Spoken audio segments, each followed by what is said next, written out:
This is Bunny Bhoola reporting live from South Africa for the dope news called African Voices for the Road to Growth. The coronavirus has stopped us all in our paths, putting a pause on our daily day-to-day activities. One such activity is travel and tourism. The industry is at a standstill, but that does not mean innovation for survival is dead. With our show, we want to understand the journey of these trailblazing industry leaders, from their past journeys to the present situation, and of course, the roadmap to tomorrow's growth. So join me on this interesting journey as we move across the various African countries to learn, explore, and empower the voices of Africa as they set into survival mode to revive and reinvent to a whole new normal.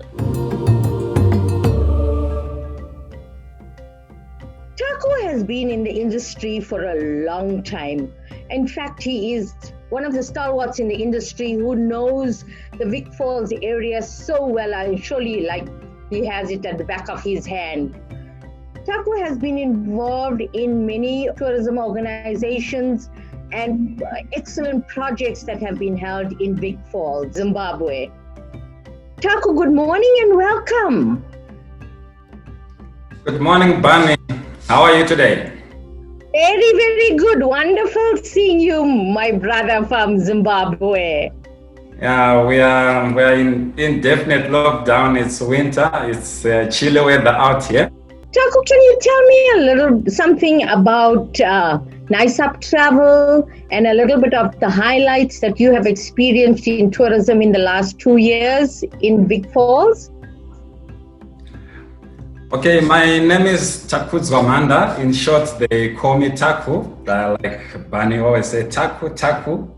I'm the sales and marketing director of NiceUp Travel. It's a small company, but with vast experience.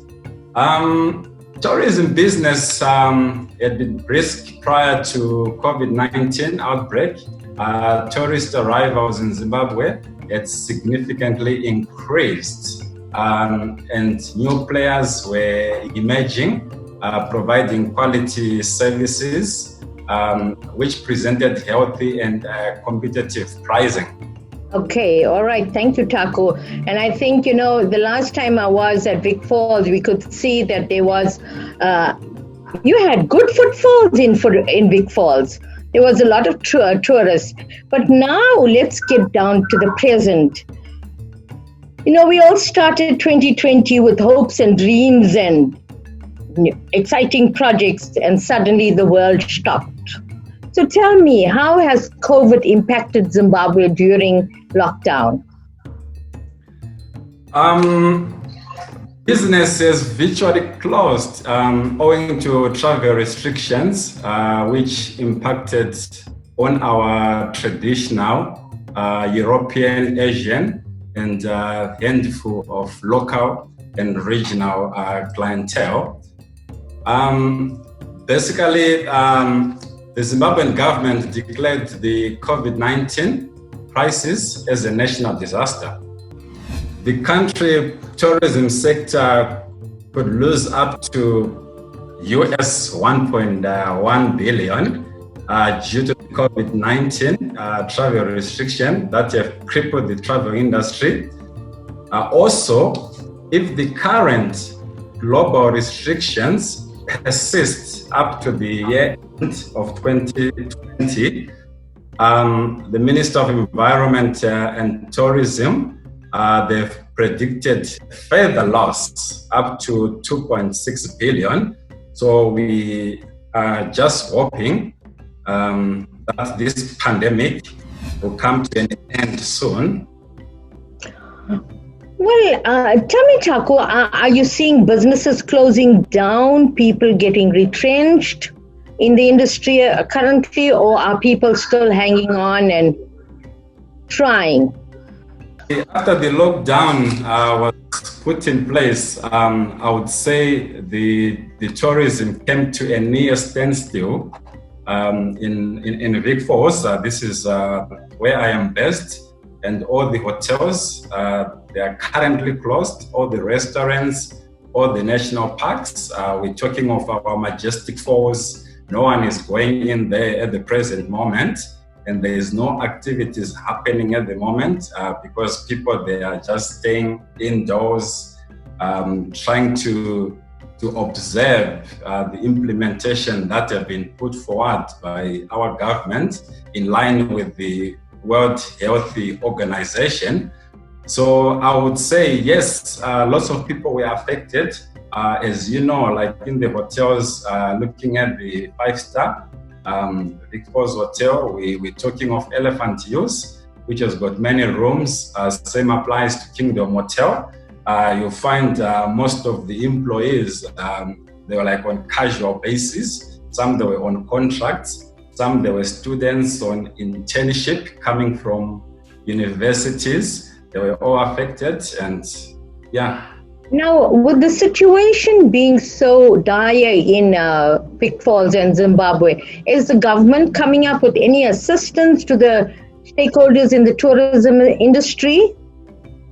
Is there any financial assistance or support that they are providing?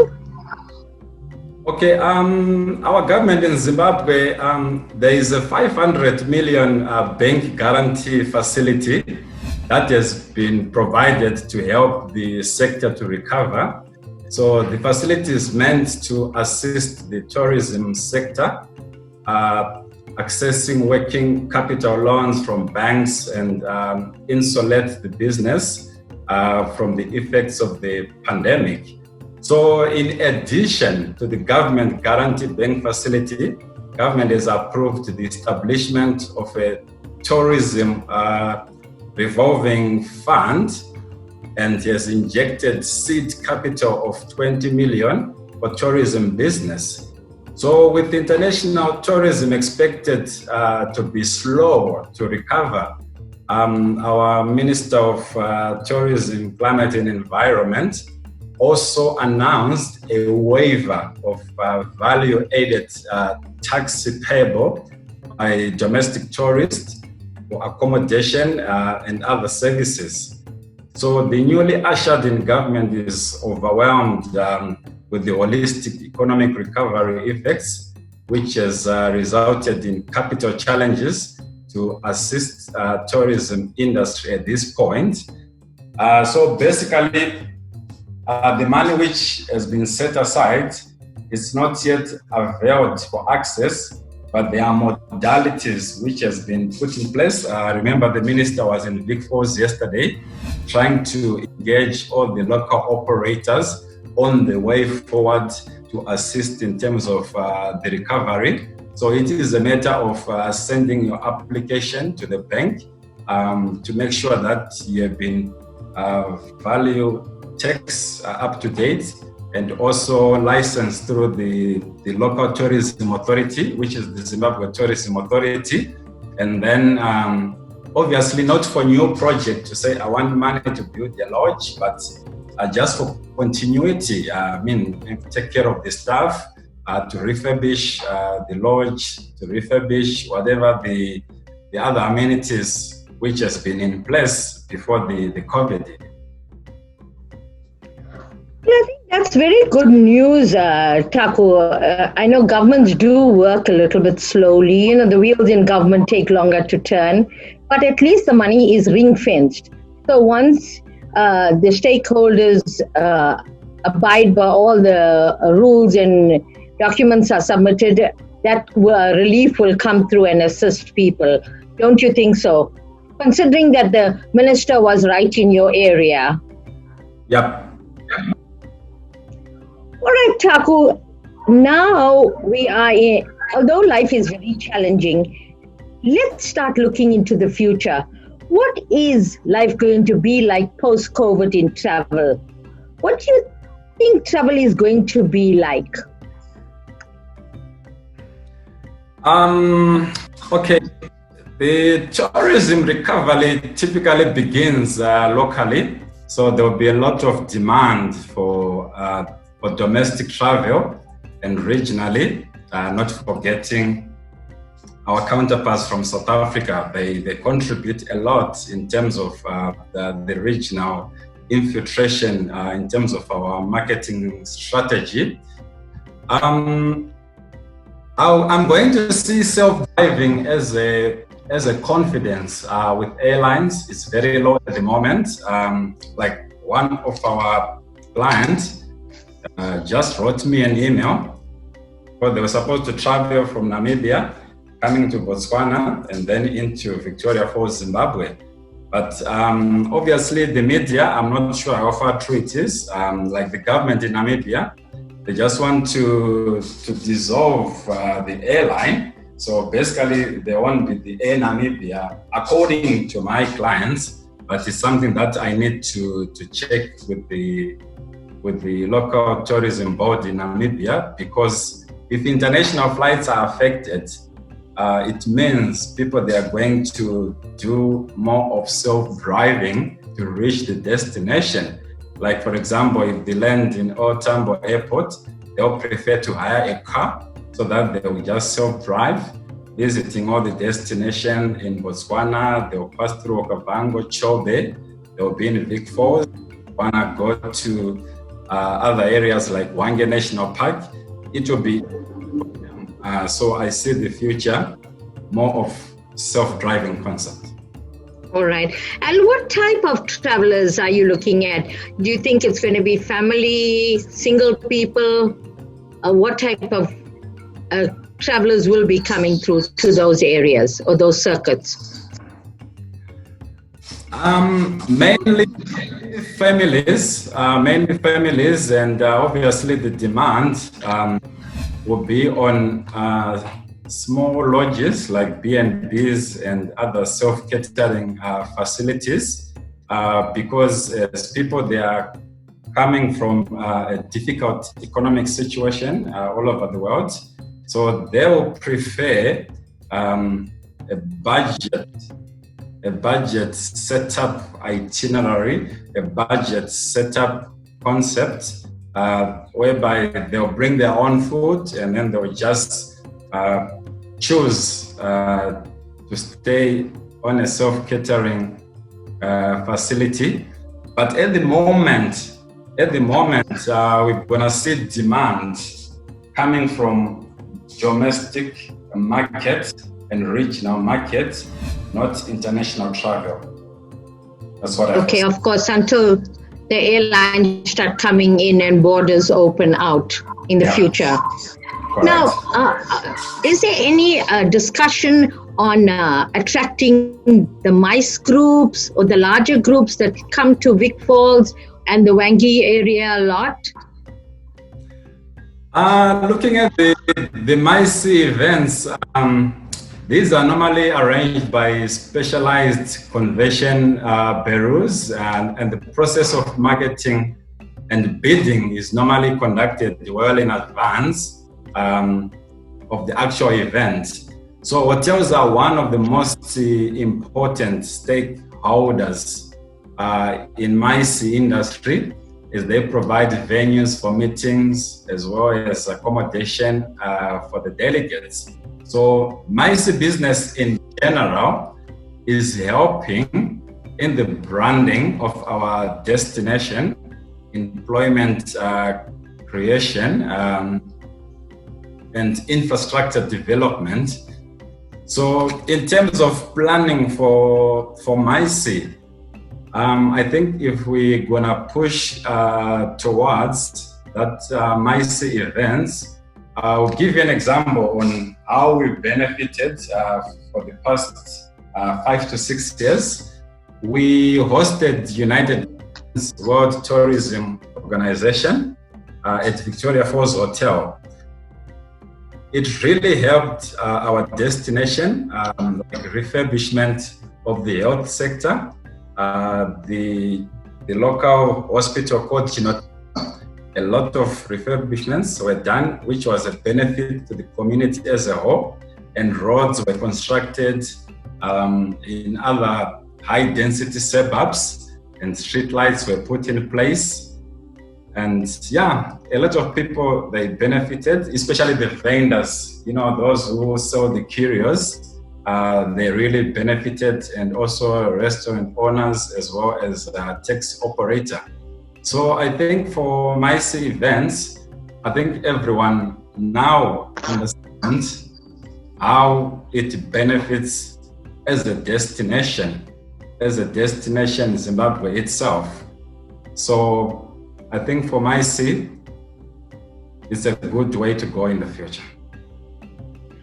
Well, then that means that you'll have to call the UNWTO once again to Zimbabwe, because if they could have created such a benefit, especially when tourism becomes sustainable, that's the most important thing. When local people start benefiting from tourism, then you can see the value and people start understanding, and they become proactive about issues in tourism. Am I correct? Yeah, that's right. UNWTO was just an example, but after that, we had other big events such as the SADC Summit, the African Union, and also the famous COMESA meeting. And also beginning of this year, we had also a big event, but it is something to do with human rights conferencing with people all over from Kenya, Africa, Uganda, Namibia, Botswana. Some they would come all the way from Europe.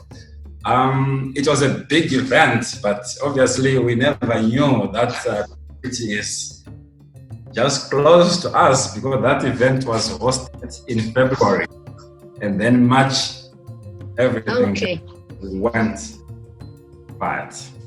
All right, Taku, now for the future, what kind of safety and security protocols are you putting into place so that your clients are going to feel safe and comfortable, that their health issues and all are being taken care of for them to want to come? Because obviously your area, Zimbabwe, between Vic Falls and Wangi, are really on the bucket list for most of the global travelers. Okay, in general, Zimbabwe has been and remains safe haven for tourists with thorough border controls and highly coordinated police structures. As you know, in Vic Falls, we've got what we call tourism police. That was introduced some time back. I'm talking of 6 years, but it's still running, and it's something that is coordinated through all the stakeholders, obviously for the safety of our tourists, so that they'll feel safe whenever they are in Vic Falls. They can walk around during the day, obviously in the night, because of wild animals, since we stay in the national park, the safety protocols that we always to the international and regional tourists that want to visit Zimbabwe. And are there any plans or discussions by the government with regards to promoting cultural tourism so that it becomes more sustainable in the future? Zimbabwe is poised for significant growth within the tourism industry, as witnessed by reviews and policies which the government has already put in place. Cultural innovations have always been Zimbabwe's seen in arrivals from the new Asian market. I'm talking about the Chinese market. I'm sure you have seen they always come in big groups and big numbers. We're looking at the Indian market, but coming from America as well. That was prior to COVID-19 outbreak. So preferences have been given to tourism industry to ensure affordability of key services and commodities in tourist resorts. Especially the new market that I aforementioned, they normally prefer to visit the local village. I'm sure you've been to Monde, which is 20 kilometers away from Victoria Falls town. It is something that the tourists really want and enjoy, and the government is in support in terms of such products like developments of roads, boreholes within the rural areas. Yeah.